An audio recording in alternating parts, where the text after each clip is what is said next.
Testing, 1, 2. Testing, testing. Yeah. Now. Yeah. Sorry, guys. That was me messing with the.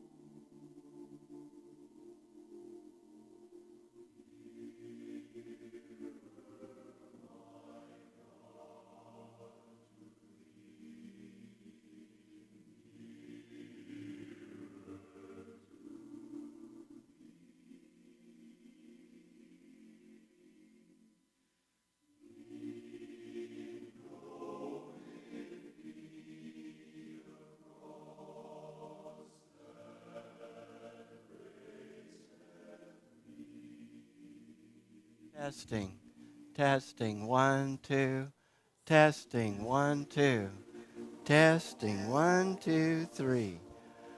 Testing. This is just a test. Test. So I need to keep talking. It's not coming through. Can you turn it up him up a little bit, at least to me? It's pretty low, what I'm getting. Maybe I'm just low. Okay. Oh, wow. Woo! You can hear me now, can't you? Yeah. Okay. Are you reading me? Yeah, we're getting you. All right. We are live, by the way. Oh, I'm glad you told me. Oh, thank you.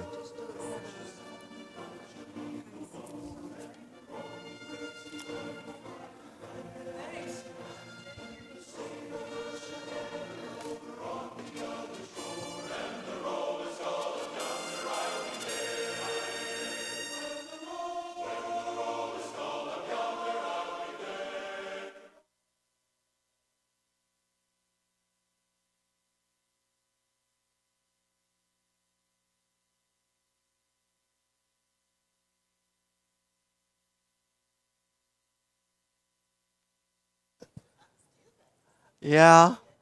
Yeah. Oh, thank you. I missed you too. Don't go away. Okay. I'll, I'll let you know.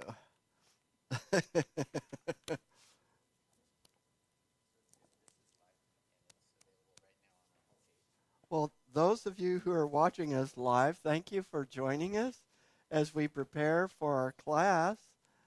And we are so glad.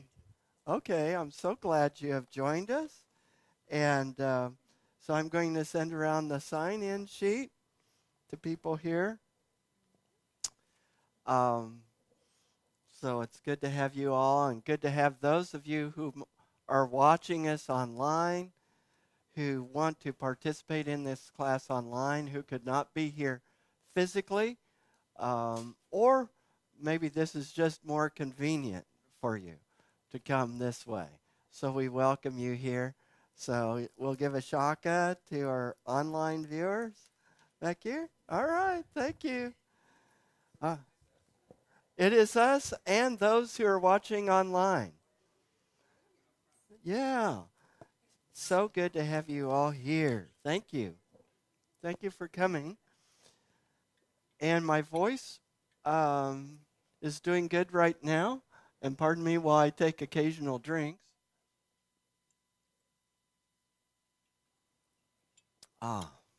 And it is good to be back with you all. I've missed you. Hi, Catherine. And I've kept you all in my prayers, and just know everything's fabulous. Just fabulous. So I invite you to get settled in at your seats. If you would like, close your eyes or relax your gaze.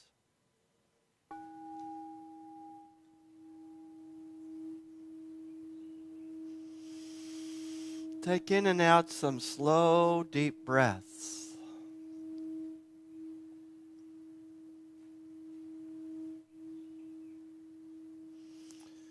Allow the tensions of this day to dissipate and float away. And allow your true self to be present. That divine self, the Christ self. That self that never knows anything of lack, but knows only the presence of God, knows only the presence of peace, knows only the presence of abundance, health, wholeness, life. As we take a deep breath, we allow ourselves to go deeply into that presence, that divine presence. We know that this presence is our true selves, and we know that we are surrounded and filled with this presence, that this presence permeates every aspect of this class, so that we are ministered to right at the point of our need. So again, as we take a deep breath, allow yourself to go more deeply into the presence of this divine self.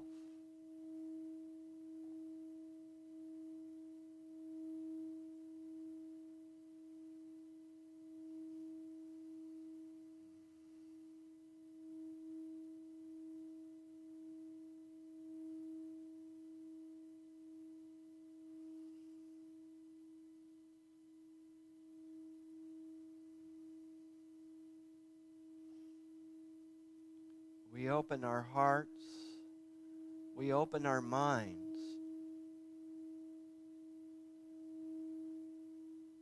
we allow ourselves to be present and to be the presence of God in action. We are grateful for this time together, grateful for the opportunity to connect, to learn, and look at how we can experience more and more true prosperity, true abundance in our lives and in our world. For we believe in a world that works for everybody. We believe the prayer of Jesus, "Thy will be done on earth as it is in heaven."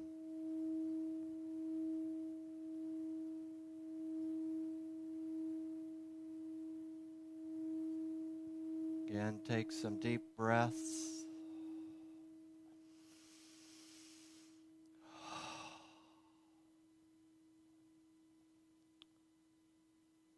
Allow yourself to be fully and completely present here.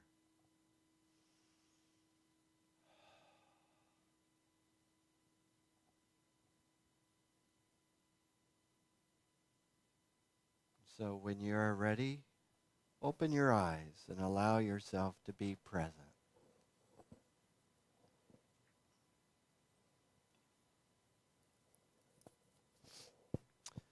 As I've said before, this bowl really likes Hawaii. I mean, I just barely touch it, and it's like, it really likes it.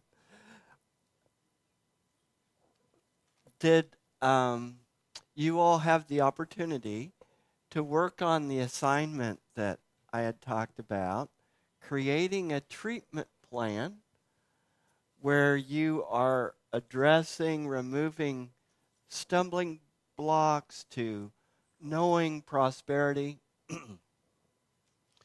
A treatment plan might be made up of affirmations and denials. It could be made up of a certain amount of time in meditation each day dedicated to revealing that true self, that spiritual self, in new and wonderful ways. Did some of you have the chance to work on that, and was that useful? Yeah? Yes. Let me get you a microphone.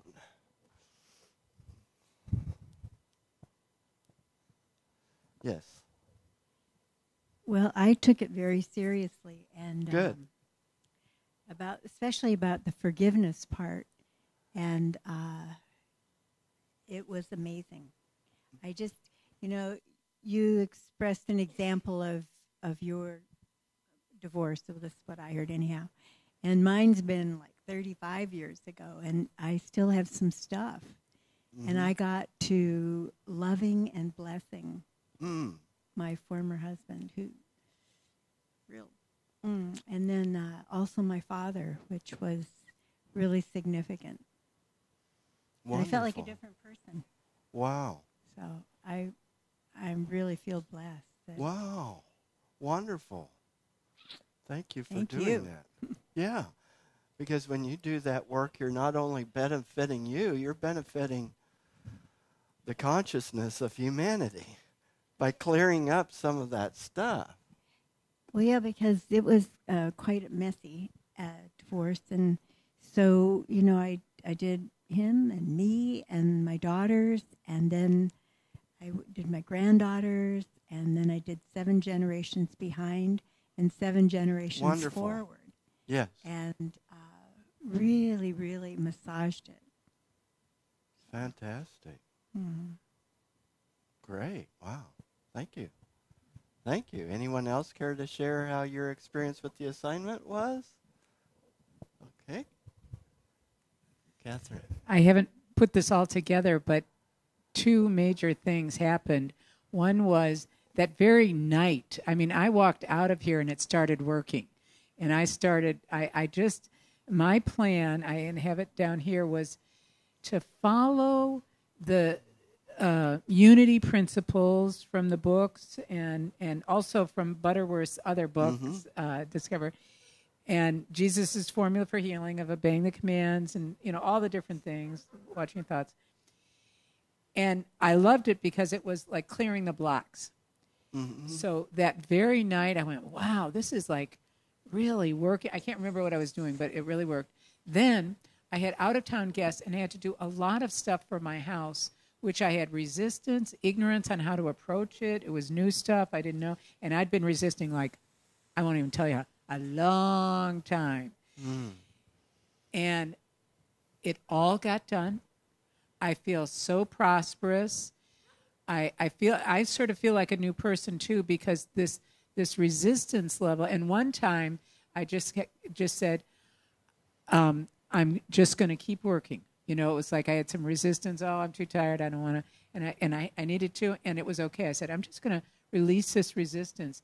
And now I have very little resistance to whatever needs to be done on things I don't really often have not enjoyed doing.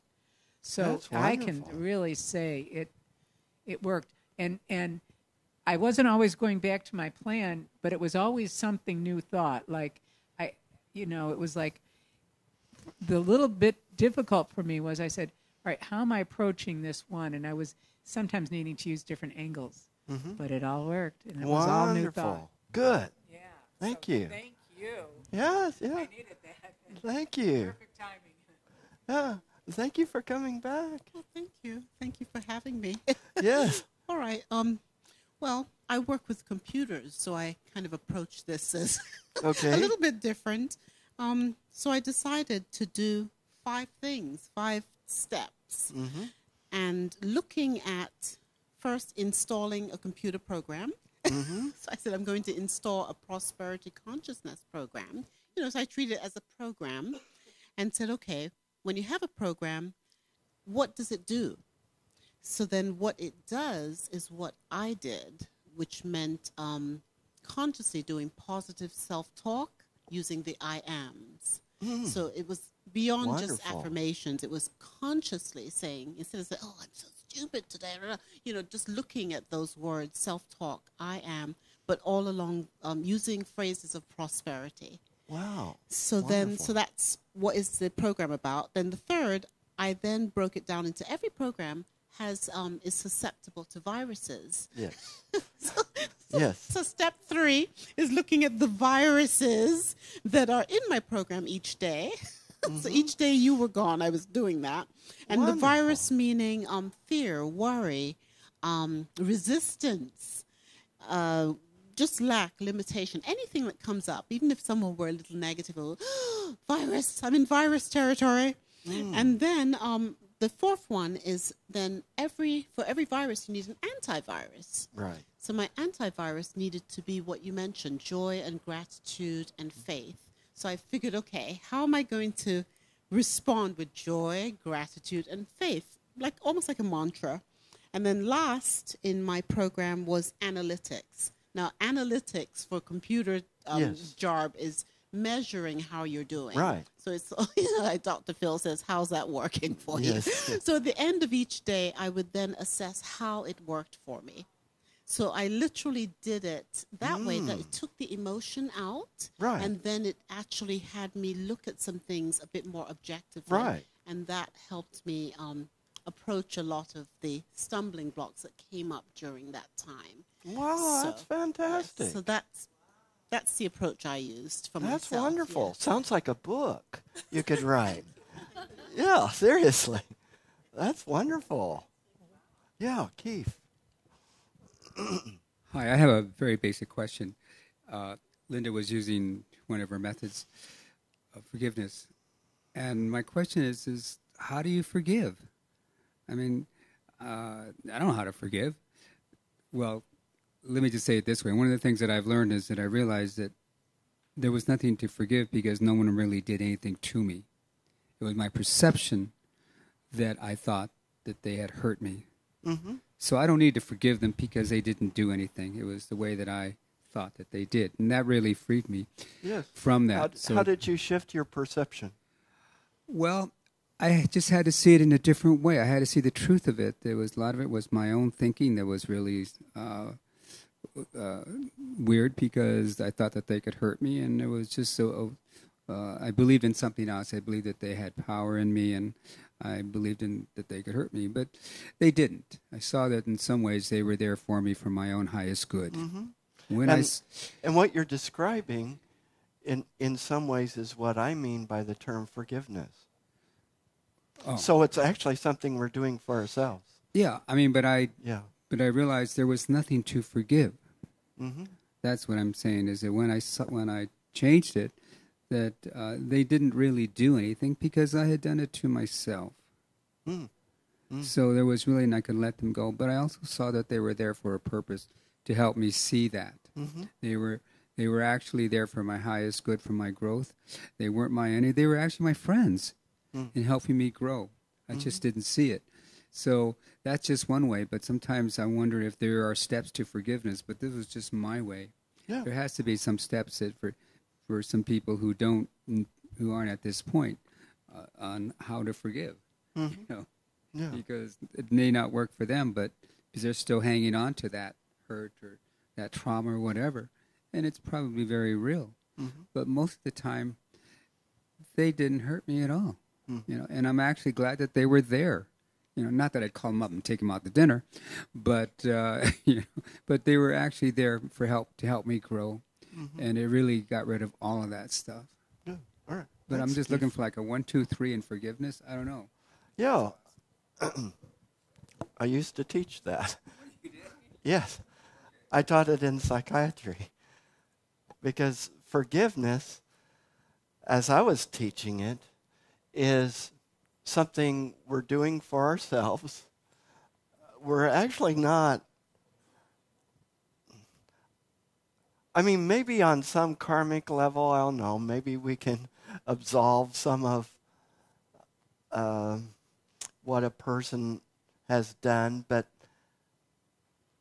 forgiveness I look at as a process that we're actually doing for ourselves. And so, yeah, I used to teach that with psychiatric patients because a lot of them had issues of pain and trauma that had occurred in their lives. And one of the groups that I worked with a lot was the women's treatment program, and those were women who had all been abused. That was one of the criteria to be in the program. They had all been abused. And so when I would introduce this topic, a lot of them would just flare up, and that's all right. But when they began to understand that what I was talking about was a healing process where we're removing a stumbling block in our own life, we're not denying that the event happened. We're not pretending that that it was somehow not painful or traumatic, but that they do not have to live their whole lives based around that particular traumatic event, that their lives are much more than that.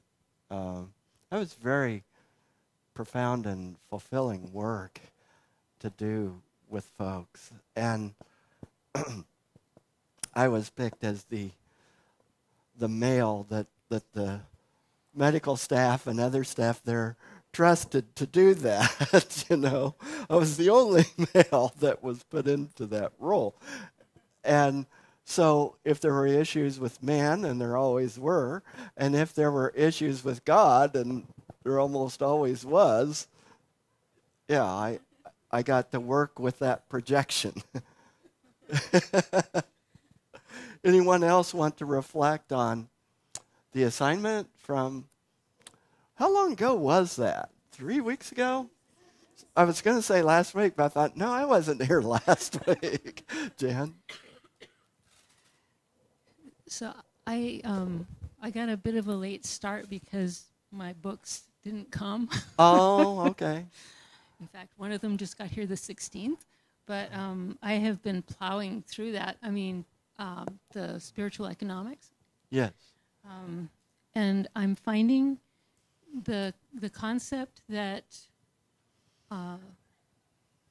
everything is available, everything is in me, it's already here, and I just have to let go of all the things that I think are getting in the way. So I'm really enjoying that. Good. And most of my obstacles have to do with fears. And so fear of failure is like huge. So how can you start something if you're afraid you're going to fail at it, right? I know. That's hard, right? But it occurred to me that if the ideas are divine ideas, then they're not going to be something that I can't do. They're going to be something that I can do. Wonderful. So my affirmation was, first I had the following divine ideas will not overwhelm me, but that's got a negative in it, and I know that's a bad idea. So I said, connecting with spirit, I know what is mine to do, and when and how.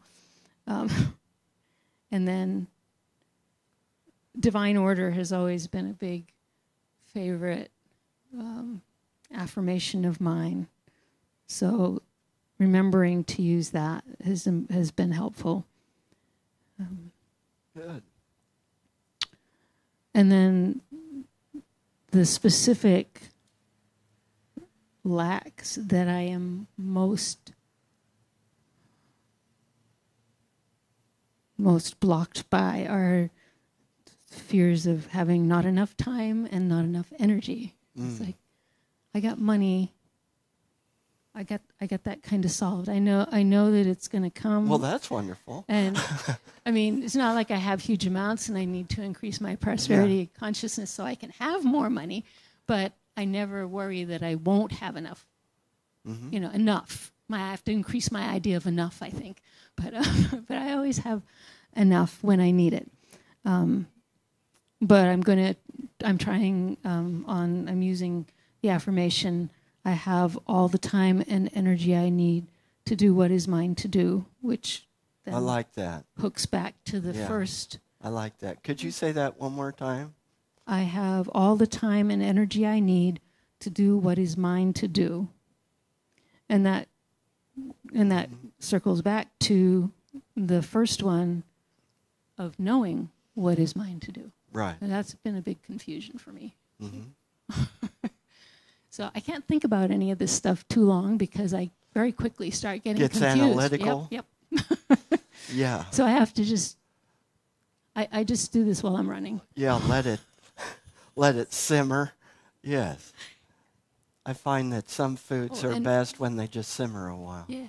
Yes. And I like what Catherine was saying about the feeling like there's less resistance. I'm definitely feeling less resistance to doing whatever, because it's like if I'm supposed to do it, then I'll do it. I think my resistance is all about feeling like, why should I have to do this? Mm-hmm. It's good to work with. Because it's mine to do. Right. That's good to work with. And I liked all that you said and all that everyone has said. And you said, and Butterworth put it something like this, and it might, I'm trying to remember which book it's from, might be Discover the Power Within You. That desire that is in us is the thing itself in incipiency. Okay, so it's like that desire, that expression of spirit that's wanting to come forth is evidence that it's already here. Like Ernest Holmes, who I love, in numerous places talks about not that we're trying to create something, but rather reveal or uncover what's already there. And that you were talking about that, removing the obstacles so that that innate truth can just be, already is. Yes. Joe. We're being recorded, so we need. Oh my goodness! So yes. Watch what you say, Joy. I'm thinking of the implicate and explicate order, where what is implicate is enfolded, and it expresses itself. Thank you. In an explicate way. Is that Bohm, Catherine? Right? Yeah. Could you hold that up? Yes. Right. I'm sorry. I'm really bad with microphones. Yeah, you're on camera and. Oh my goodness sakes. Okay. Yes. So, I think it seems very much like that. Does that ring a bell with you, Catherine? The implicate and the explicate order? Yeah. Mm-hmm. Thank you. I'm sorry to... Yes, we're on camera because some people are not able to attend physically. So it's just for class members. It is for those who are wanting to view this class, and perhaps I should have asked in advance if you all are okay with that. But, yeah. This is like people who are not here registered in this class. Is it going to go online? It is online. It is on our YouTube. It's on our, maybe on our website. Mm-hmm. It's on our page right now, live. Yes. So we're live. Yes. Yes. Yeah. Sorry if you didn't know that. Mm-hmm. Yeah. Okay. Well, it sounds like that assignment was really beneficial. Good. And continue to work with it. Now, while I did not I mean, I've written out treatment plans before. This particular time, I didn't. You know, I was in meetings with Unity Worldwide Ministries at the summit meetings, and then with my family, with my brother who's in the rehab hospital. And but I'm aware of what I'm working on. Okay, I'm going to tell you a secret. Yeah. Don't tell anybody. Okay. I'm going to tell you a secret about one of my stumbling blocks. It's terrible. I'm doing confession in front of everybody. One of my stumbling blocks, dare I tell you, it's going to be awful. It's going to be awful.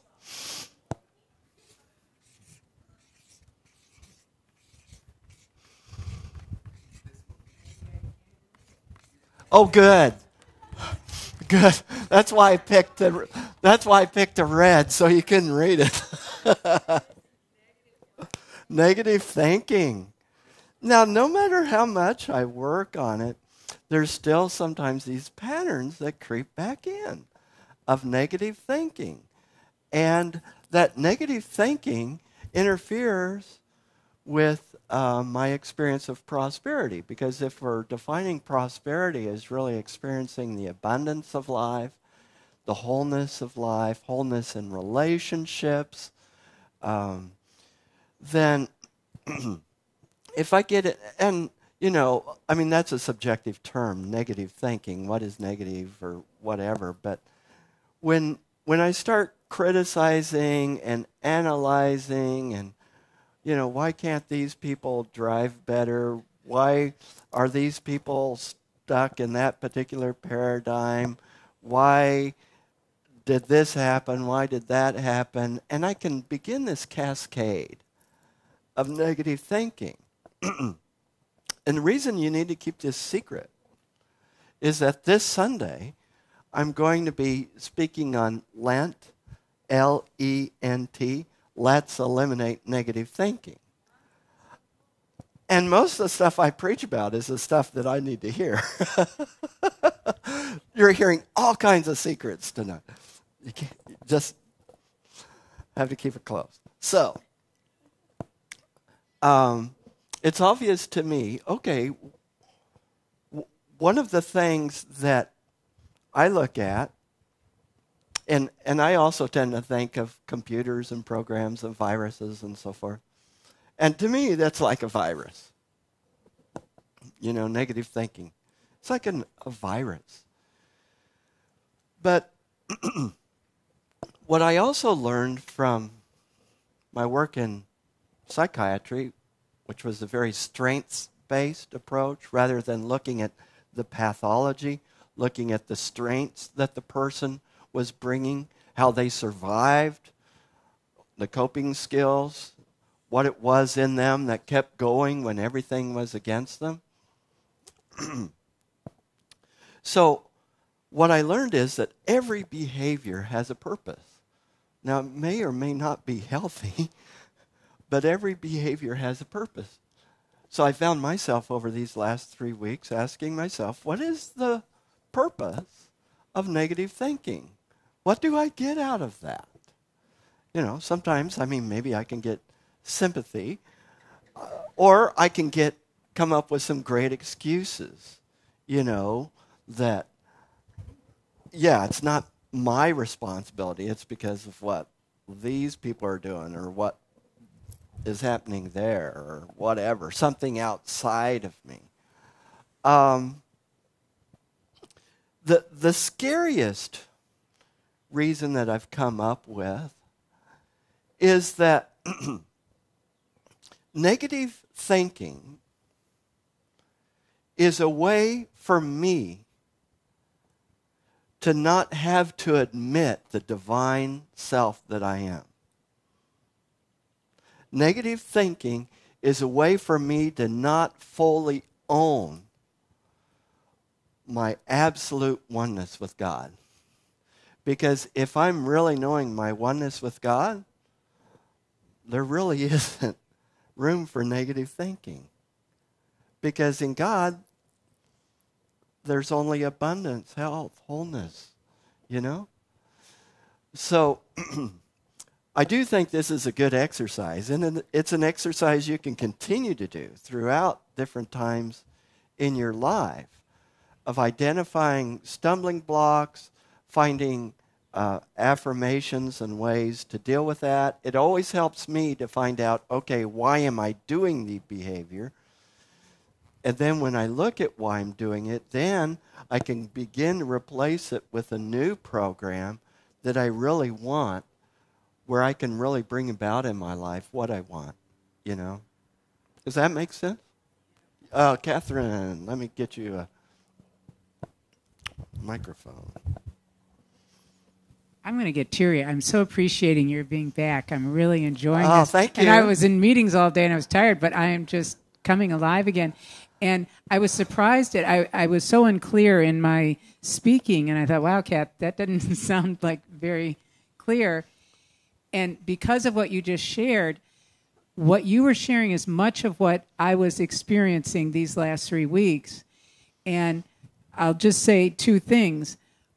What I noticed that it would happen, because I had to like go into high psychologist, like what the heck is going on here? What I noticed is, depending on how much the field, and now we're in the fields, was connected to God, depended, kind of influenced how my mind was. Mm-hmm. And the place where it was the most negative, by the way, was on the highway. So I just watched that, and so I actually started. Good. Yeah, I started avoiding the highway and going on. And the other thing I want to say about that is, in the last actually 2 days, I got more and more clear on, the essential reason for the fall was we disconnected from God. Mm-hmm. And so what I finally figured out is, I would do a lot of like saying prayers or prayers in the situation, and it would change my thinking back. Mm. And I would also notice, is this connected, this situation? Or then how may I help it become connected by something I could say? So once again, I'm so grateful for your presence here, because what you just said clarified what was happening to me, because it wasn't, here's my treatment plan, which I usually can give to everybody else, but on the stuff I'm unconscious of, I don't know. But it just clarified it. So thank you. Oh, well, thank you. And thank you for connecting back to God. Yes, thank you. And yeah, as I was flying on the plane away from here, reflecting on the assignment, and then the assignment started to reflect back to me, I thought, oh, I have stuff to deal with. And we all do, I think we all do. So thank you for doing that. And really, I see all of these classes as the E-classes as treatments. We're treating our consciousness, because as Butterworth and Fillmore state, everything comes from consciousness. Everything. So if you want to shift things in your life, where do you have to start? In consciousness. If you see a problem or a conflict, where do you need to start? In consciousness. It all comes from consciousness. So, really, this class, as well as others, are talking about how to treat our own consciousness so that we can experience fullness of life. I mean, that's how I would describe prosperity, is fullness of life, living fully. Reading in Prosperity, Charles Fillmore was talking about living simply, not he wasn't talking about living as an ascetic where you're giving up everything, but living in a way where all your needs are met and you're not worried about things. So it may not be a bad thing that all your needs are supplied. You don't necessarily have to want more. But there are some things that I found real interesting in here, and that is about blessing the things that come into our lives, blessing the money, blessing the relationships, blessing them, and gratitude. Joy and gratitude. I mean, there's power to that. And so this Sunday I'll be talking also about the harmonizing power of love, and that love attracts to us that which is for our highest and best good, as well as others. That love is the great harmonizer. And I don't know how I had missed it. I've studied these books for years, and for some reason, it's like, oh. So Fillmore was talking about the harmonizing power of love. So like on page 110 in Prosperity, he says, divine love bountifully supplies and increases substance to meet my every need. Love actually draws to us everything we need because it's the great harmonizer. He says, get in touch with God. God riches in spirit. Lay hold of them by love, and you will have sufficient for every day. Love, therefore, is the fulfillment of the law. I don't know how I missed that before in this. It's always been there. But so he's talking about the importance of love in experiencing prosperity, because that's when we're attracting to ourselves and attracting ourselves to that which is in our highest and best good. But I want to, before I go on, okay. So in light of my recent confession, I put exclamation marks by some of these statements. Yeah, so I just thought I'd share them with you.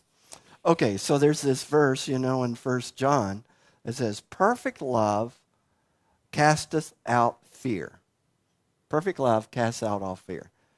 So, love is a good part of the treatment plan because it eliminates fear. And a lot of our stumbling blocks have their basis in fear of some sort or another.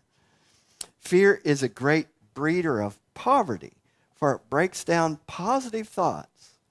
Negative thoughts bring negative conditions. So you can see why I underline it, put an exclamation mark. The first thing to do in making a demonstration of prosperity in the home, or in your life, or in the church, or wherever, or in your business, is to discard all negative thoughts and words. Build up a positive thought atmosphere, an atmosphere that is free from fear and filled with love. I mean, that sounds simple, but it actually works. Never make an assertion in the home, or again, I'd say wherever, no matter how true it may look on the surface, that you would not want to see persist. So,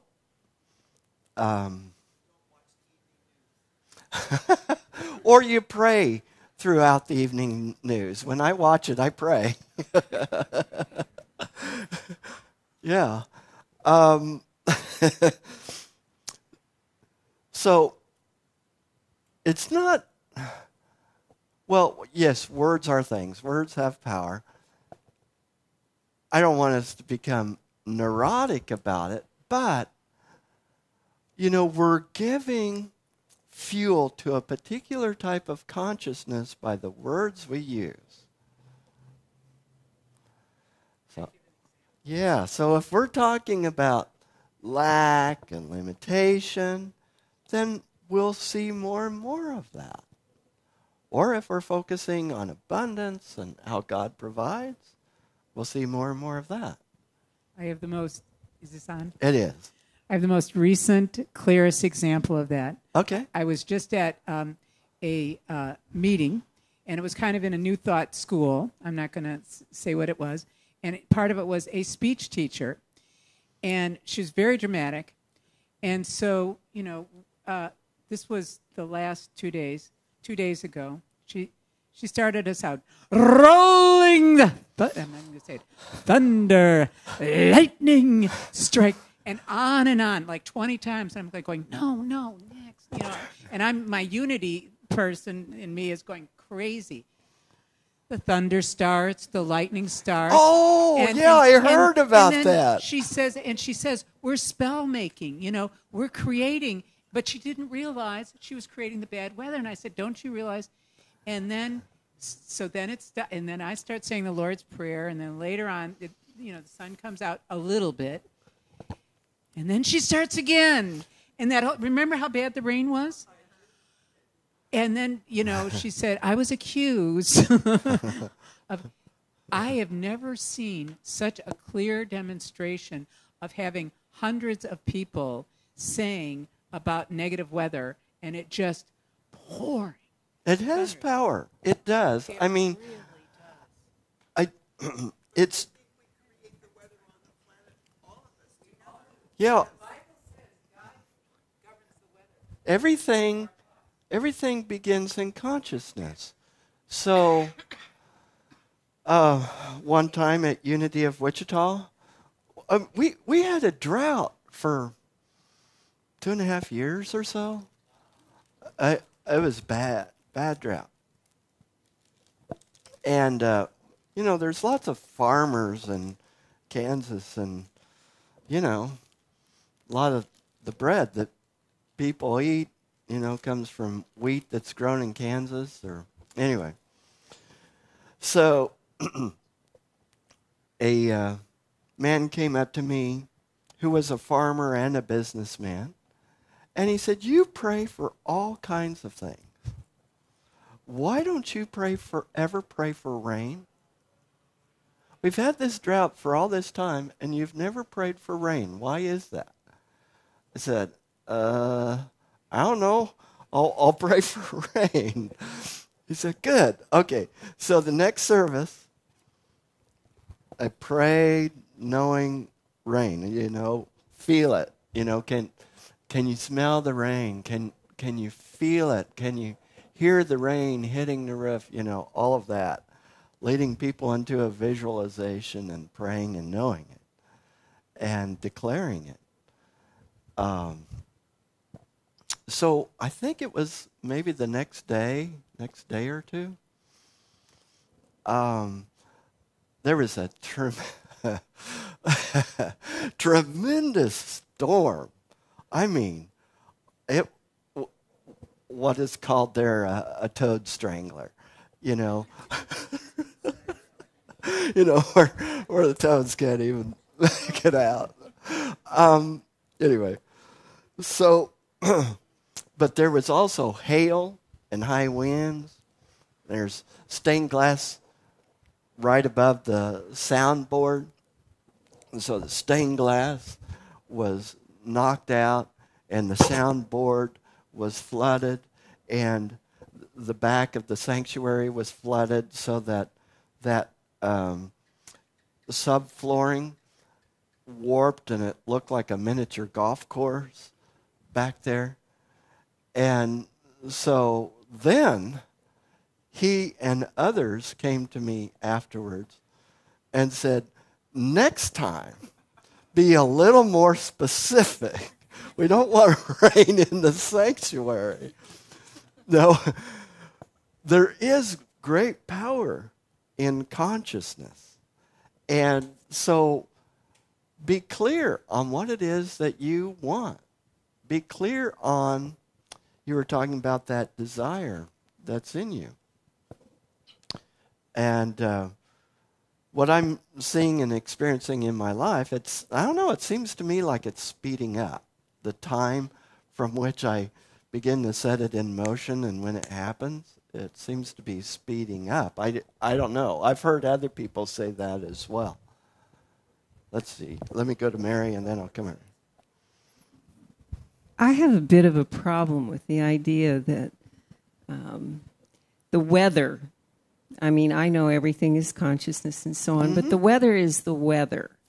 It's a scientific kind of thing that's happening all over the world. It's caused by the things that are going on in the weather.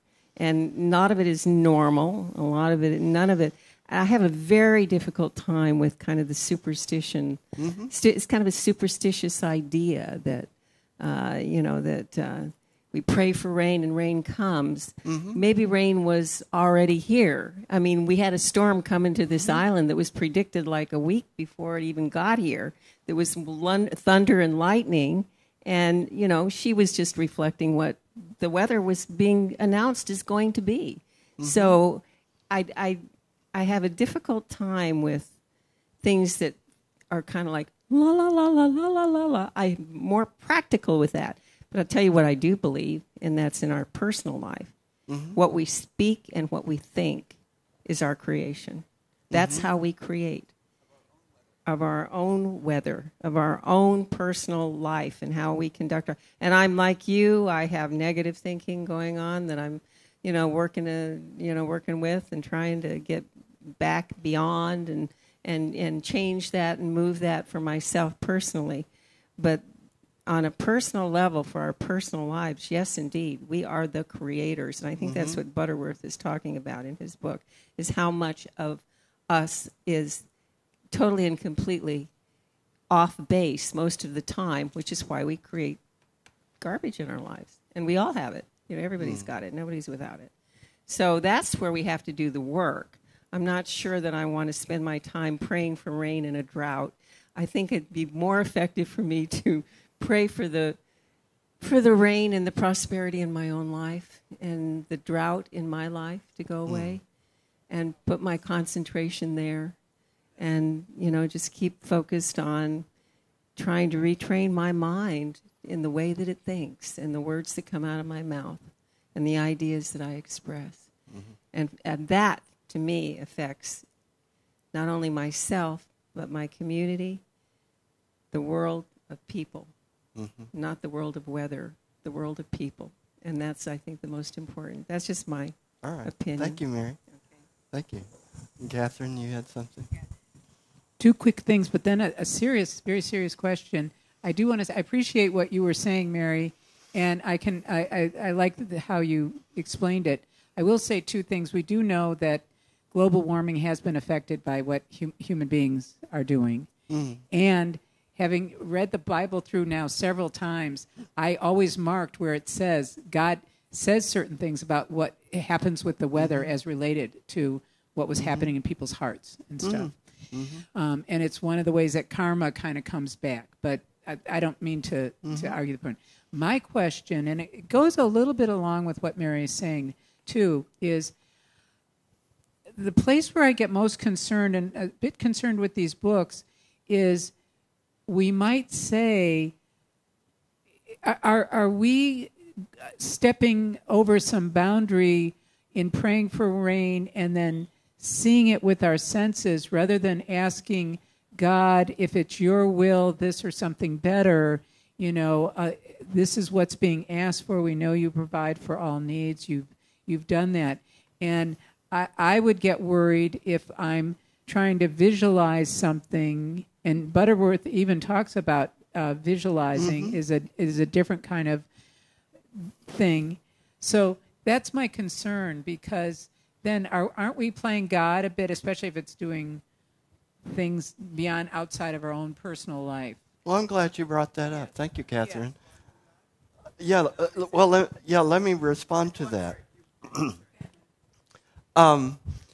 Going back to what Jan was sharing earlier, we sometimes in unity or elsewhere speak as if God is somehow outside of us, distant from us, rather than speaking through those pure desires that are within us. That those desires, for example, the example I used about the rain,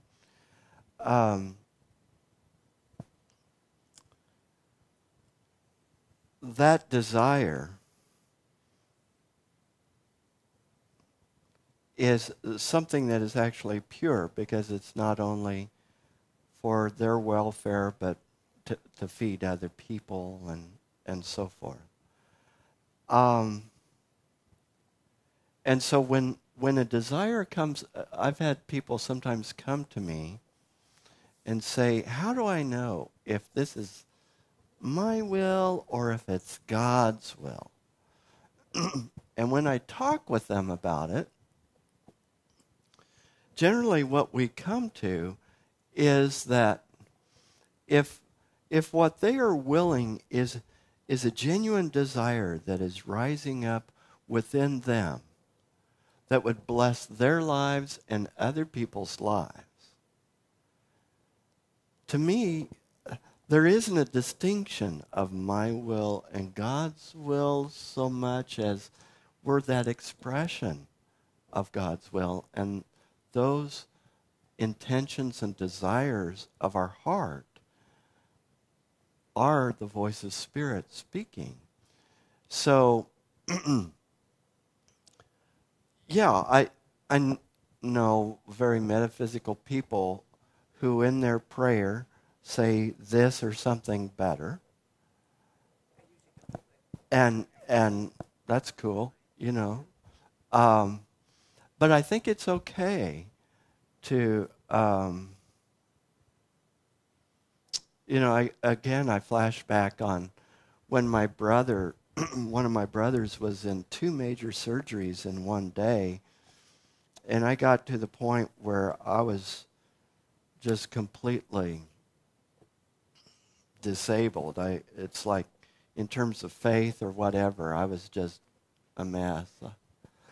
And I called Silent Unity, and the person who prayed with me at Silent Unity just gently knew with me that God was working as the doctors, the nurses, that divine wisdom was at work in that operating room, that God was working in every aspect of that. And just to really get to the place where I knew that, it like clicked into place, like you're talking about, where I just knew within that all was okay. So I don't think, I don't believe we have to have a tension between, is this my will or God's will? Sometimes the adverse ego can lead us towards certain desires or things that are not in our highest and best good. And I've certainly been allowed a number of times to make those choices. And I've learned so much from them. Because I used to wonder, okay, now, God, I was like, I was just wanting the highest and best, but obviously that may not have been my highest and best, but the voice of Spirit within me states, yeah, but how could you have learned and gotten to where you are without those experiences? You wanted to say something, Joanne?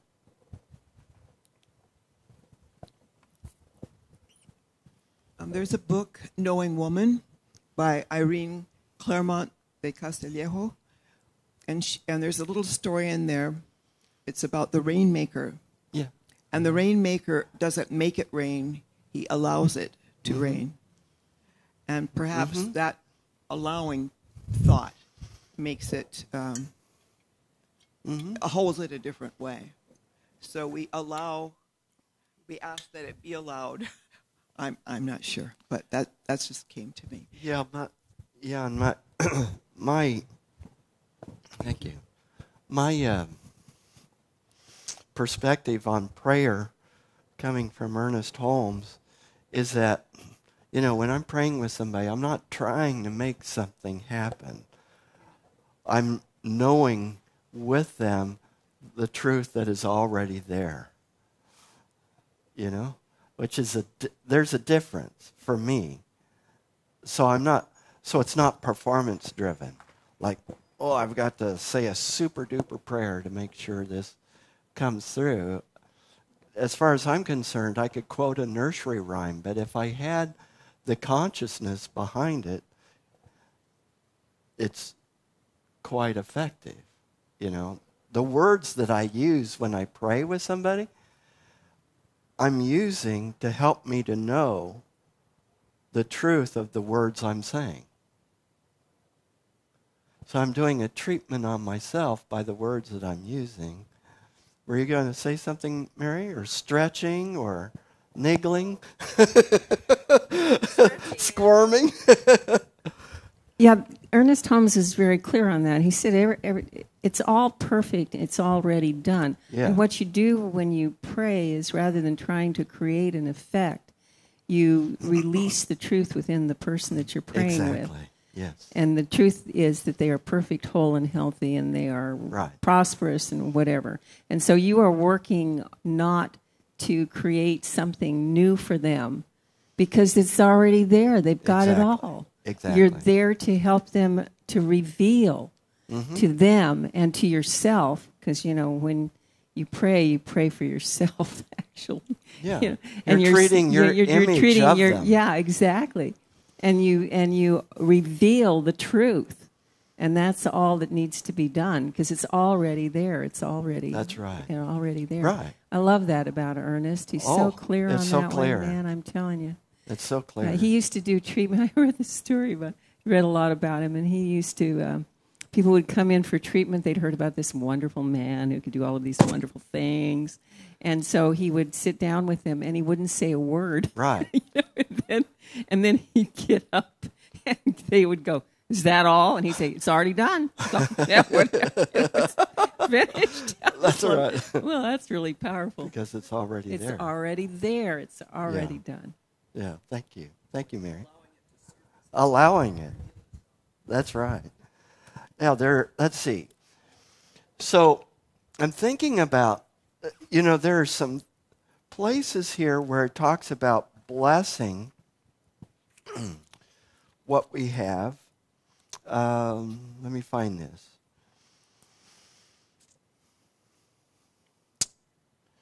Pardon me while I find this. I have to clear my throat once in a while. I apologize for that. All the traveling and being in the mainland and stuff kind of messed me up.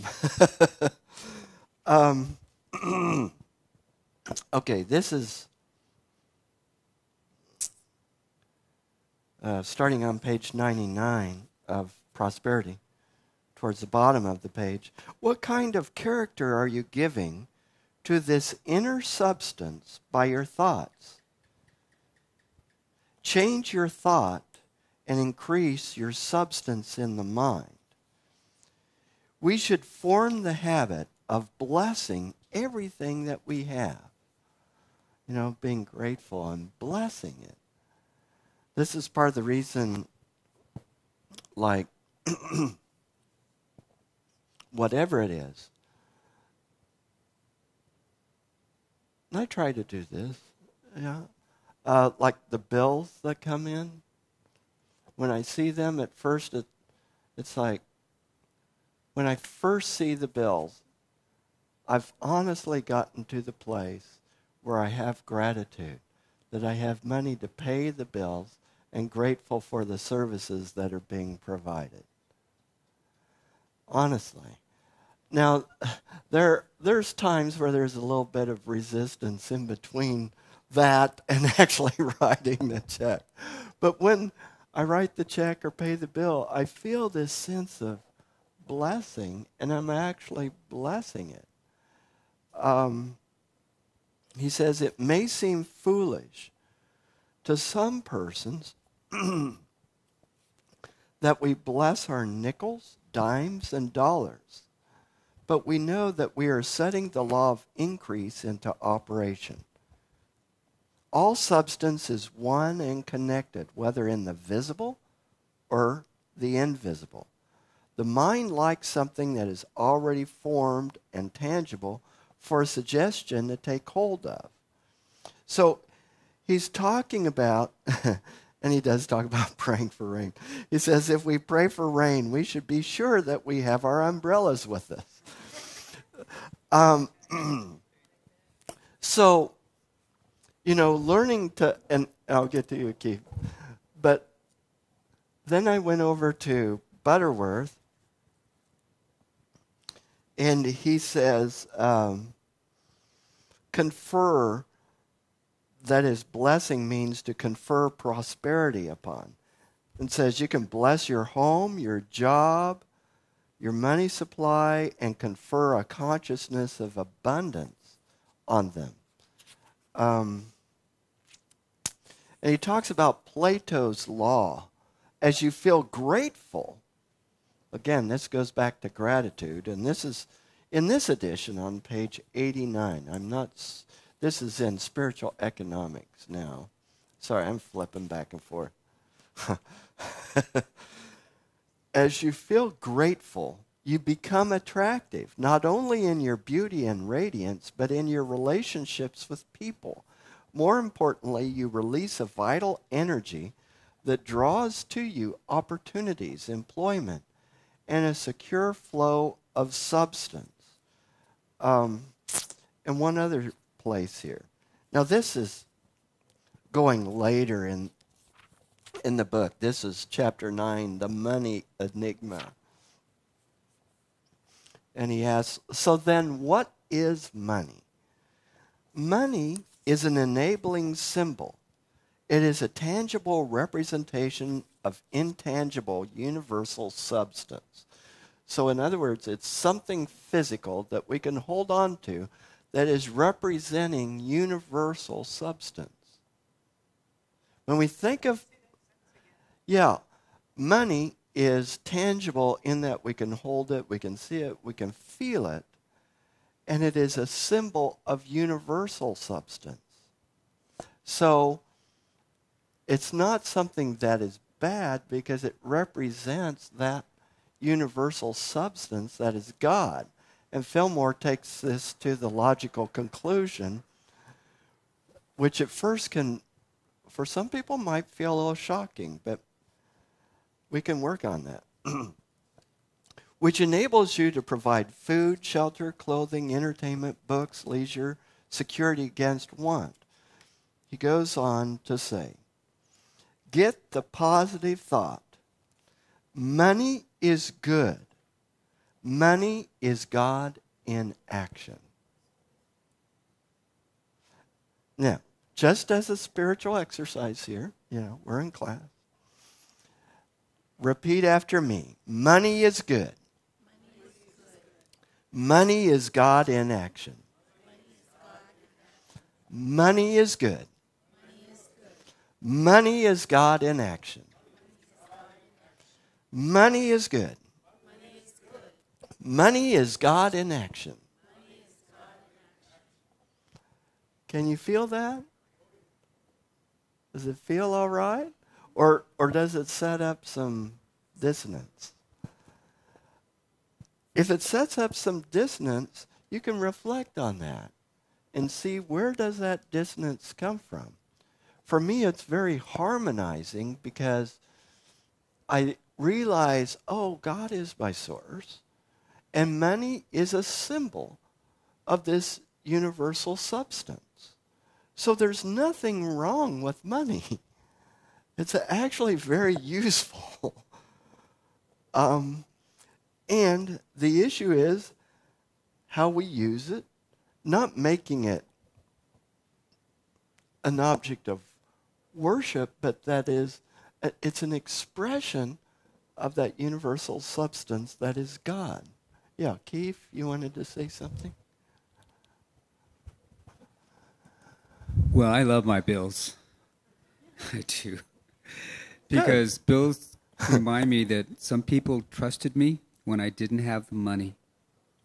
that I don't get a bill for nothing. Somebody trusted me to have a dinner or whatever, and I love to send them back what they trusted me with, and I send them thank you notes. I mean, I love my bills, and I even pay more, and it goes and I don't dread them at all because it reminds me of the trust and the love that they extended to me. And as far as money, I kind of make them like alive and say, "How are you guys doing?" You know, I'll go to my safety deposit box and I'll go say, "You know, I got some more brothers and sisters for you to add to." You know, I go and visit them, you know, and I say, "I got more, you know, I got some $2 for you guys, and I got more you guys to play with." And, you know, so I really enjoyed that. So it has, you know, energy. And one time I wanted to get used to a lot of money. So I went to the bank and I asked for brand new $100 bills, and I slept with it. I put it in my bed. You know, by the way, if you do that, it wakes you up. It crinkles, and the edges will cut you. But it was so cool because I woke up in the morning and there was money all over the floor, and in my bed. You know, and it was really nice to get used to sleep with money. You know, and then one time when I found a great deal of money on the street, I was walking around with $7,000 or $8,000 on my, you know, with me, which was nice. And my friend said, "You really shouldn't be flashing that around." But I wanted to get used to having a lot of cash on me. I wasn't afraid to have money on me. And so, you know, every month I go visit my money and go talk to them, and they're all new. You know, I always ask for new money. That's interesting. I like that. Yeah, I mean, I said, "How are you guys doing?" So it's a way of blessing. Yeah, and I love giving money to friends and bills and putting it out there. It's important for me to. It has no use unless it circulates. It has no value. Otherwise, it's just paper. You know, for my own good or for other people, it has no value. You know, and to me, it's important to send it out what it's supposed to do. Mm-hmm. When I asked one time for some $2 bills, and all they had was this old one. Nobody wanted it. And I said, you know, that $2 bill has been around for a long time and helped a lot of people. Give it to me. Because otherwise they were going to destroy it. And I said, I'm going to put you in action to go out and help some other people. Nobody wanted it, and I did. So to me, I like to circulate it, you know, what I have. I like that. Yeah, and I go visit them every month. How's my family of money doing, you know? And it makes me feel good to see that, you know, and I want to fill that box up and bring it in, you know, but I also keep it going. You know, it's no use to me. It makes me feel good, but it's not enough. Yeah, want to circulate it and bless other people's lives. And I'll get more. With the more I give, the more I get. Yeah. That's what I find. You know? Yeah. It makes me happy to do that. Good. Thank you, Keith. Thank you. Good. I love that. Yeah, it gives me some ideas of I'm going to sit down and have a talk. That's good. I like that. Thank you. We all learn from each other, right? What? No one.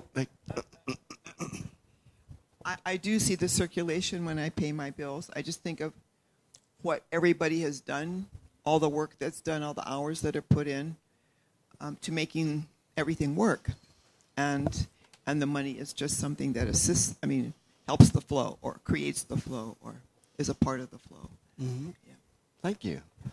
Yeah, and the real exercise for me in that, I don't know, taxes.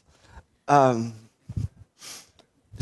know, sometimes I like to work with my taxes and find as many deductions as I can and all of that, you know, but that's the use of the money. Yeah.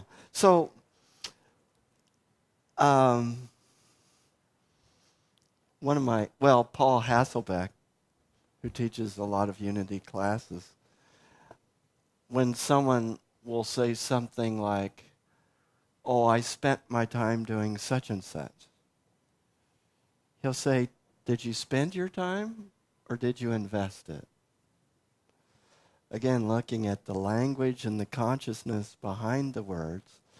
And when I think of money, am I spending it or am I investing it? That is, am I investing it to benefit others? Am I investing it to provide for my family?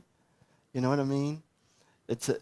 Spent makes it sound like it's gone, lost it, you know?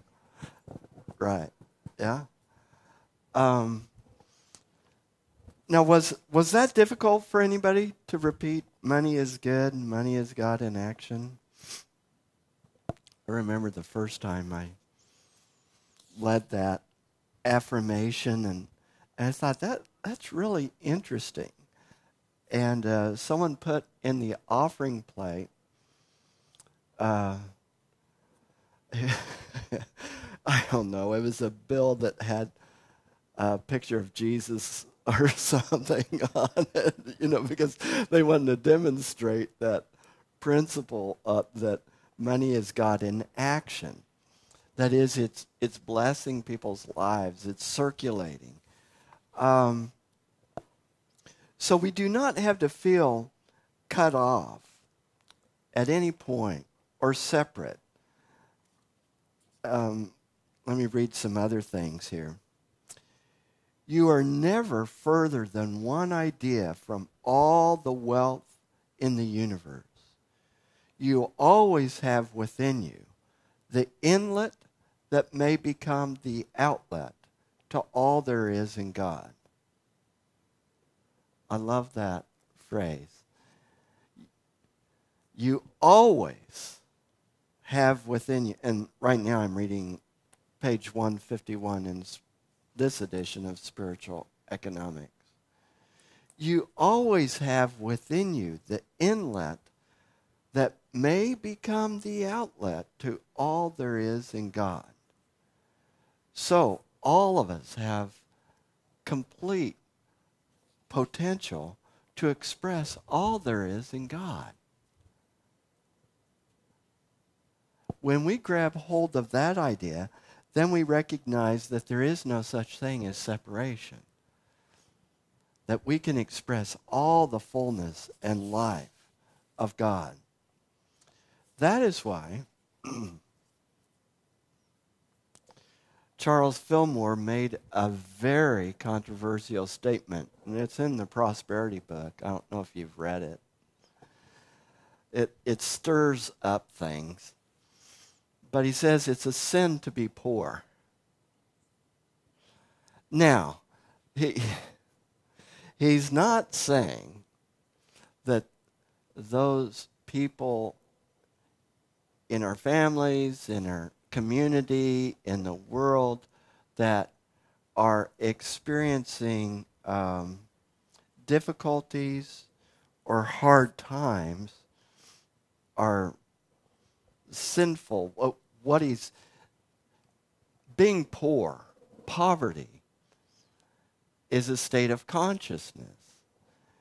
And to have a state of consciousness of feeling like you never have enough and not opening yourself up to the possibilities and the potentiality that is all around you, of not realizing the divine within you and finding ways that prosperity wants to come forth as you. He's saying that's a sin. And by the word sin, he means error. Error thinking, missing the mark. You know, the Greek word for sin is harmatia. And it's an archery term. And as a child in camp, they gave us bow and arrows and targets. I think it's pretty ridiculous because we were shooting arrows all over the place. Fortunately, to my knowledge, no one was hurt. But, and then they gave us 22 rifles, you know, and shoot at targets. And I'm thinking, are they crazy? But anyway, we enjoyed it. And so you're aiming for the target, and sometimes, you know, you can see the dust fly off the hay bales behind the targets, and sometimes you can see it hitting the target. The word sin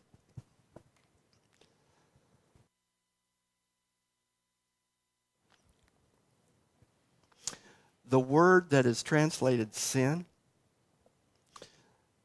literally means you missed the mark. So if I'm aiming at something and miss it, does that make me bad? It just means my aim was off, right? Pardon me, just a sec.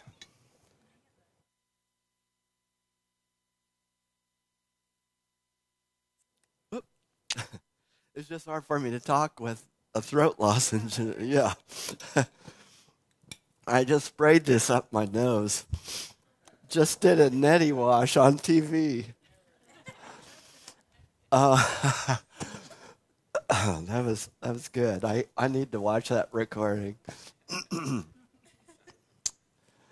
Forgot where I was at there. Oh, sin. So when you miss the mark, that means you take aim again, right? When I was practicing with a .22 rifle or with a bow and arrow, they didn't just give us one. We had multiple chances. So, when when Fillmore was talking about sin, he was saying it's missing the mark of the highest and best. Does that make sense? Yeah. Oh, just like. Isn't missing the mark is being disconnected from God? Yes. Because otherwise, if you're connected to God, you're not poor at all. Right. That's what that's exactly. And having a consciousness of being in lack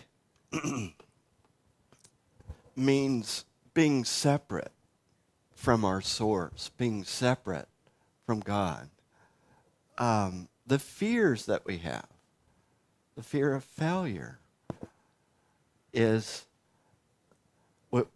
when we get into that fear is about a sense of disconnect, a sense of separation. And really, when you take it back far enough, it's about a sense of separation from God. Because if we are really responding and living as the presence of God, we can't fail. I mean, it may not all work out exactly the way we want it to, but we can't fail. And that's what I realize more and more. So it's okay to try something new.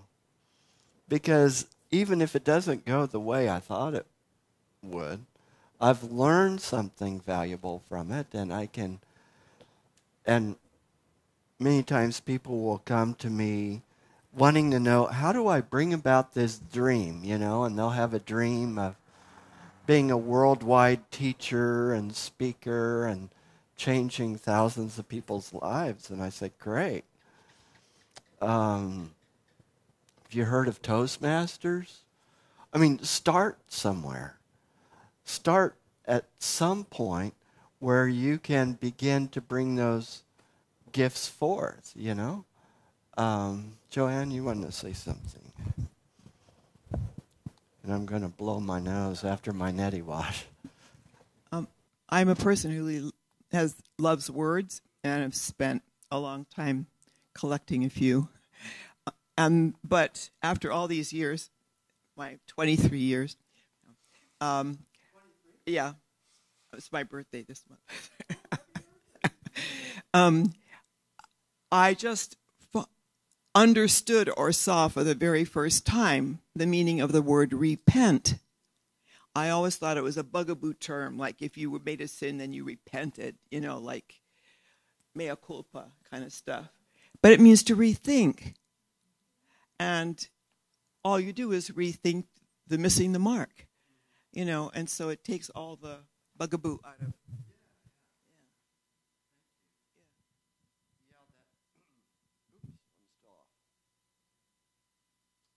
Yeah, that term for repent is like making a U-turn. So you just okay, go in the wrong direction. Okay, I go this way, you know? So it doesn't mean you're bad.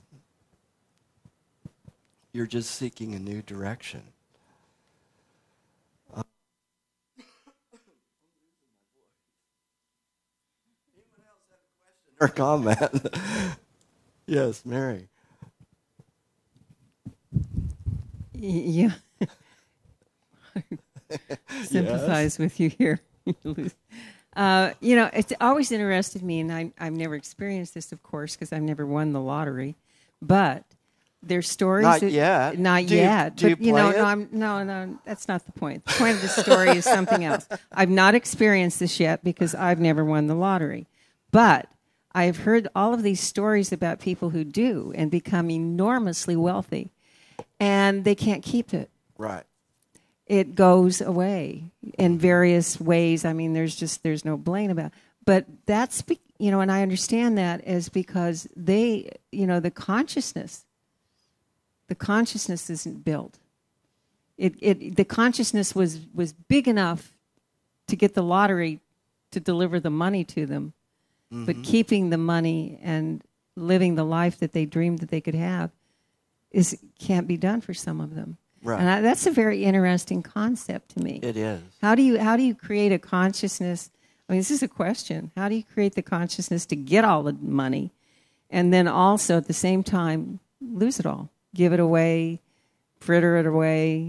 Make bad choices, give it to the wrong people, make bad investments, and so on.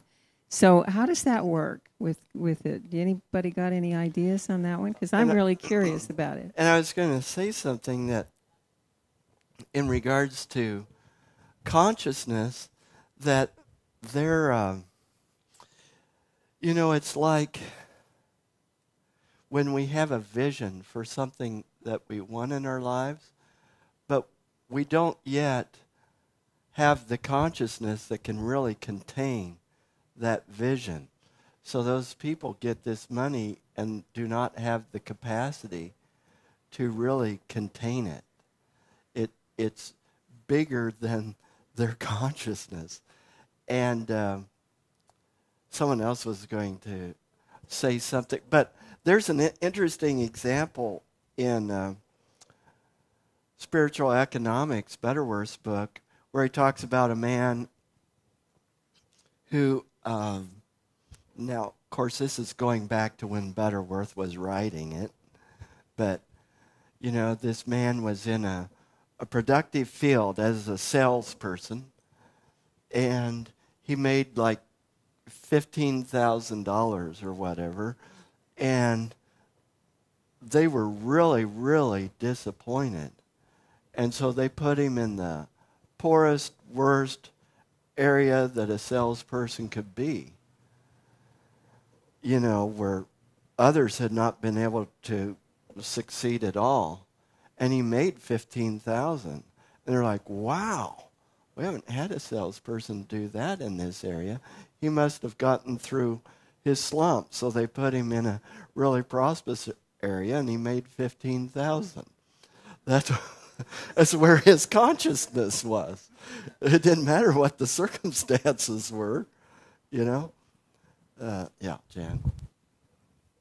The other thing that Butterworth talked about was that these, think about the movie The Secret, right? That the law of attraction works.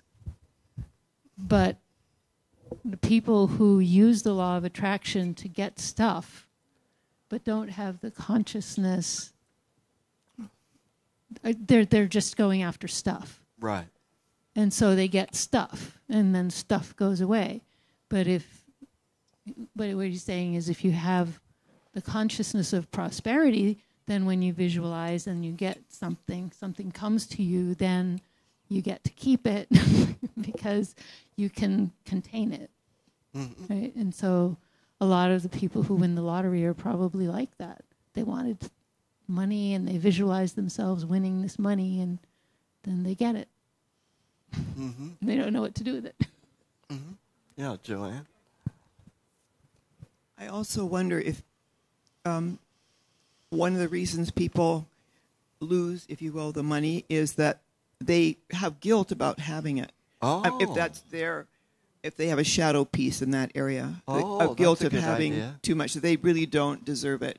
Uh-huh. They wanted it so much that they got it, but then when they have it, and also people's lives often change a lot, and then they really don't want that life anymore. So that's how they subconsciously, I think, maybe get rid of it. Wow, awesome. Thank you. A couple others. Catherine, then Keith. 2 points on that, which, the lottery thing is still consciousness because, and I know people who've, thought, I'm going to win the lottery, and and it's sort of like easy come and easy go because they're still into, get rid for something. And instead of being, a good steward, I'm going to learn how to, deal with money and develop the consciousness, just as you said. So that your point is well taken.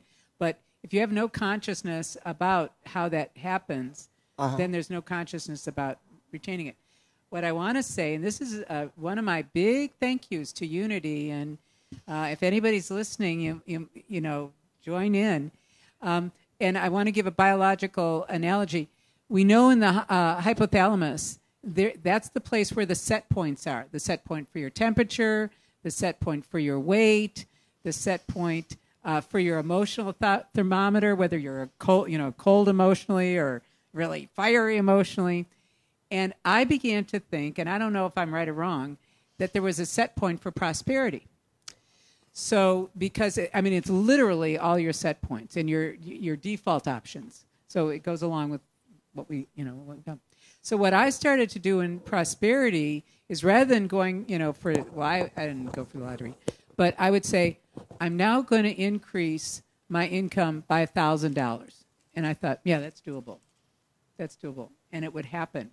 And I would increase my set point so it didn't go out of my comfort zone. Okay. And it was doable, and I contained it. And it's like, yeah, I can do it. Rather than, one of those things, I want this, and you go, oh, I'll never, and it's not me. But I did it so slowly, and I got to tell you, it just kept going. So that's a great way of doing. That's a good idea. Yeah. Thank you. That's very good. Yeah. So you go step by step. And small steps that are doable to you. Believable. Yeah. Well, I don't know about you guys, but I'm in 4 lotteries. And, I haven't won a lot, but, I think one year I won like 800. But to me, poverty is a state of mind. Mm-hmm. And compared to some other people, I'm really poor, but I don't, because they've got all kinds of property and all kinds of stuff like that. And they're very generous with me, and they share their prosperity. But I don't feel that I'm poor. I got like 22 pairs of shoes. That's not a poor person. And my refrigerator is just jammed with food. I got more clothes than I even have time to wear. And, so to me, I don't feel like I'm poor, but to some other people, I might be, who are really rich.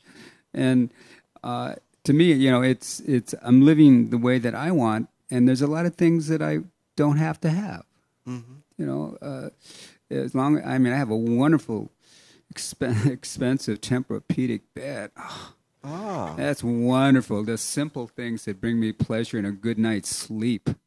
That to me is important, and things that are beautiful. That, people say my place is jammed with stuff. Well, yeah, it's full of nice things to look at, and so. To me, I determine my own level of prosperity, not compared to somebody else. Right. I have more than enough, really, to take care. My needs are met. Mm-hmm. With good food and a nice, secure home, and money to pay my bills, and I don't want things that other people want, but my needs are met nicely. Good. So. I don't compare myself in terms of I'm poor because I don't have that much money as they do. Mm-hmm. And I'm only around people who also share their prosperity with me too. They're really good to me. So it's really nice to have that. But I determine my own level of prosperity. I'm not poor. I know that God is my source, and all I have to do is ask, and, it will. I just have to open myself to it. So as long as I keep connected to that source, I'm fine. Good. I'm real clear about that. Good. Thank you, Keith. Good. All right. Anyone else? Well, I might do a closing meditation. I know we're a little early. I don't know what the issue is with my throat, but it's okay. It's all right. Might be just telling me I need a little more rest. I got in late last night. Bumpiest ride. Wow. I mean, across the mainland and then across the ocean. And they give you those forms for agriculture, that you're not bringing animals or plants or soil into Hawaii. And I mean, I'm trying to get the pen to match up to the dot, I mean, my writing looked like a second grader, It was crazy. But I'm so grateful to be here, and so grateful for all of you. All of us are learning from each other. All of us are learning ways to experience fullness of life and not place limitations on ourselves. And going back to something Keith said earlier, sometimes challenging people in our lives or challenging circumstances in life are opportunities for me to break through some of those shells and, deal with some of those stumbling blocks. So it's all part of our learning and growth. Well, let's go into time of meditation here. They're excited about the meditation.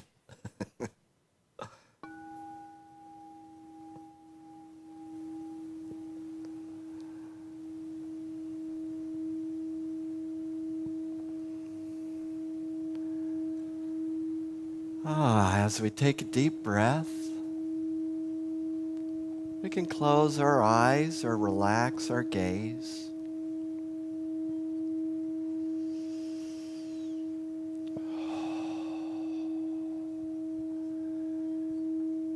And we know in this moment that all of God is dwelling right here, expressing as us that we are actually the self-livingness of God.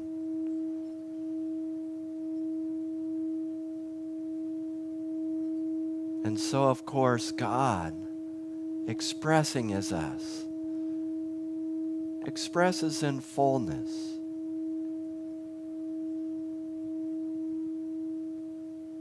We allow and open ourselves to express all the ways that Spirit seeks to express as us.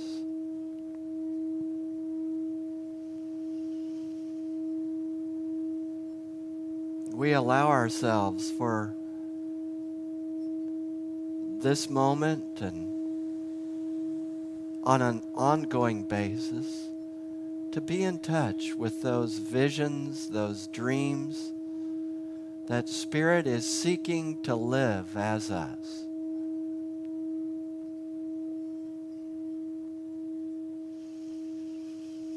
Knowing that those desires, those visions, are actually the voice of Spirit. The voice of Spirit propelling us forth to do that which is ours to do.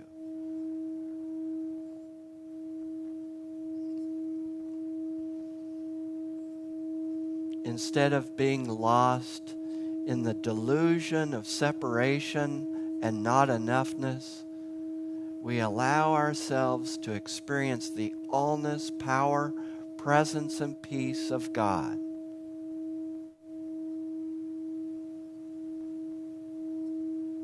We breathe into this, knowing this presence living itself as us. Knowing that all of our needs are met, and not only that, but that we prosper in such a way that we bless our world, helping to create a world that works for everybody. We are prosperous, healthy, whole, happy. We are the presence of God in action.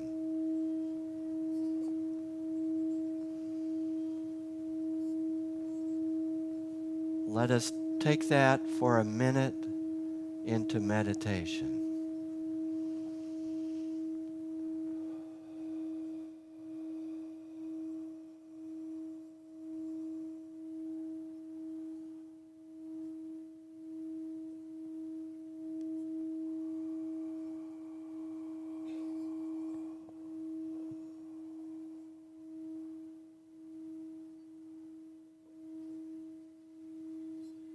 Presence of God living as us. We are grateful. Grateful for the abundance, the prosperity in our lives, knowing it is not meant for us alone, but knowing we are here to bless our world. We are grateful for all the ways in which we are prospered, all the ways in which this self-livingness of spirit lives as us. We are so grateful. And in our gratitude, we release negative thoughts, we release criticism, we embrace joy, we embrace love. We embrace the presence that we are. We are happy, whole, healthy, and abundant. We give thanks. We give thanks for this time together. We give thanks for the consciousness in this room, knowing that this consciousness goes forth and does not return to us void, but accomplishes all for which we send it. We declare it as so, in gratitude and in thanks, knowing that this word and this class not only affects all of those who are sitting here, but those who are watching us, those who are connected to us on YouTube or on our website. We know with each one of them the abundance, the peace, the presence of Spirit. And for all of this, we are grateful, declaring it as good and as very good.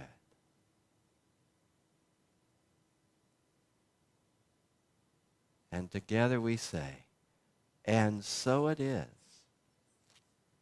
Amen. I want to thank all of those who've been watching.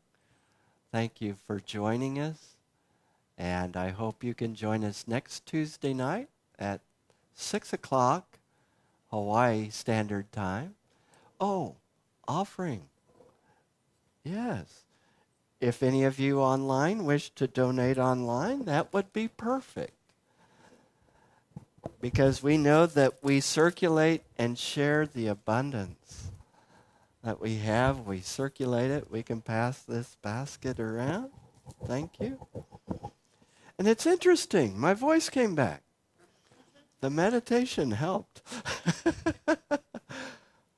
Just let the bowl sing a while, you know.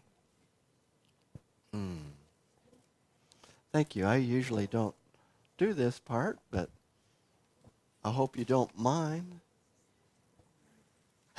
Thank you. Yeah. Thank you. Thank you all for coming. You are a blessing.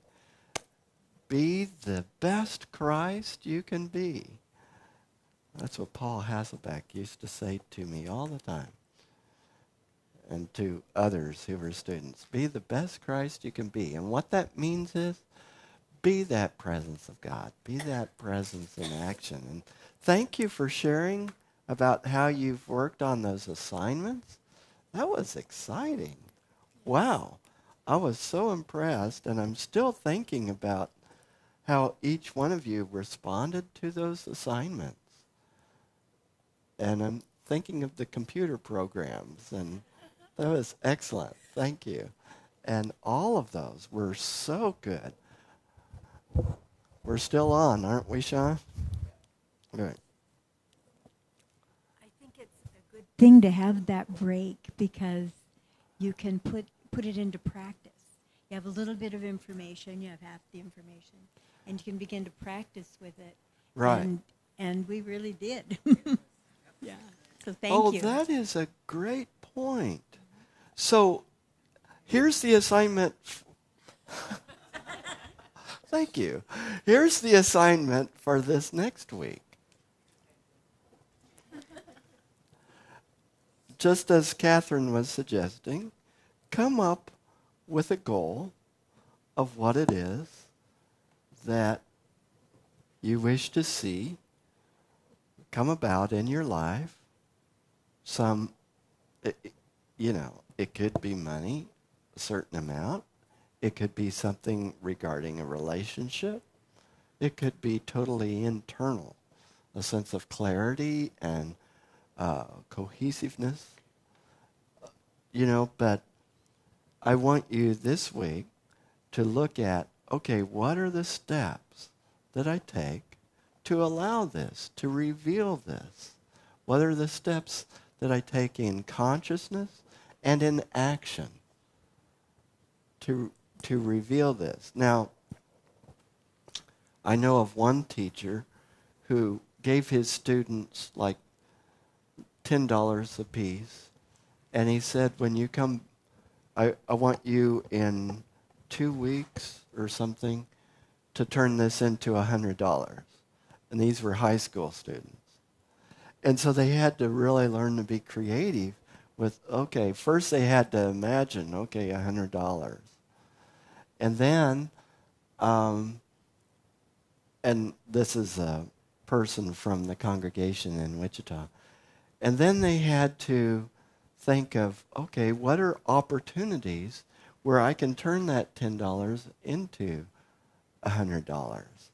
The opportunities are always there. They're always present. And when we attune in divine mind, we begin to see those opportunities and see, oh, there's never lack. There's always more opportunities. So that's my assignment. Come up with what it is that you want to experience more of, reveal, allow in your life. Come up with a way that you're going to help bring that about first by treating your consciousness, and then a plan. Could be a plan of action, how you're going to step into it. Yeah. And also, thank you for saying that. I forgot to say after 1,000, it was then 5,000. Yes. And I could do that for, and that was like 5,000, increase my income for the year. Mm-hmm. So that was doable. And yes. then, so it really was doable. Oh, that's interesting. There was no resistance. Yeah, okay. But my thank you is this class, of every class I've taken, we are receiving treatments, as you said, and I am so grateful to have someone who's a master at giving treatment. I mean, that's your field, your profession of giving treatments.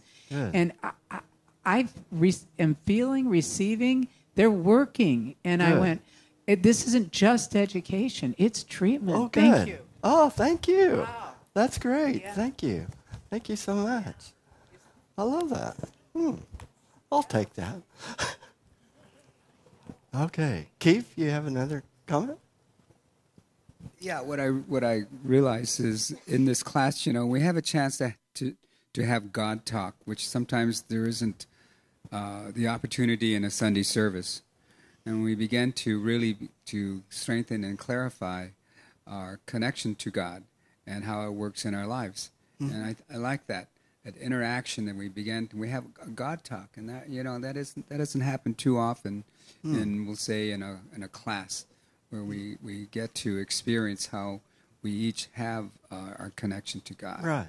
Oh, good. And I have my conversations with God. I mean, we have a little talk every day when I'm walking out. It's real important for me to have a talk with God. What are we going to do today?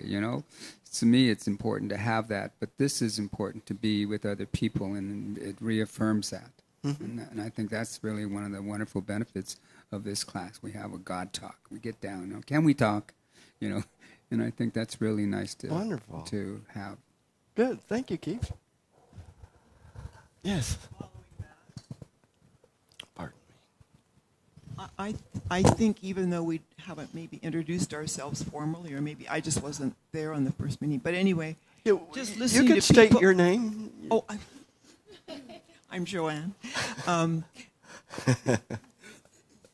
You learn about the people who are here, and you match. Hold it up, just. And you match what they say with who they are, who you see. And so that helps to create community in the church, right. Because you see the person on the next Sunday, you say, "Oh, hi," and right, there's a connection. Yeah, it's a community building thing. So I think that's wonderful. Thank you. All right, thank you. Yeah, we didn't all go around and give our names. I mean, we can do. Well, not tonight. I'm Reverend Tim. My name's Keith. Yeah, that's good. I'm Linda. Catherine. Mary. Jessica. I'm Joy. I'm Joanne. I'm Jan. And I'm Debbie. All right, thank you. And all of you, we're so grateful for you, knowing the highest and best. All right, blessings. Namaste. Thank you.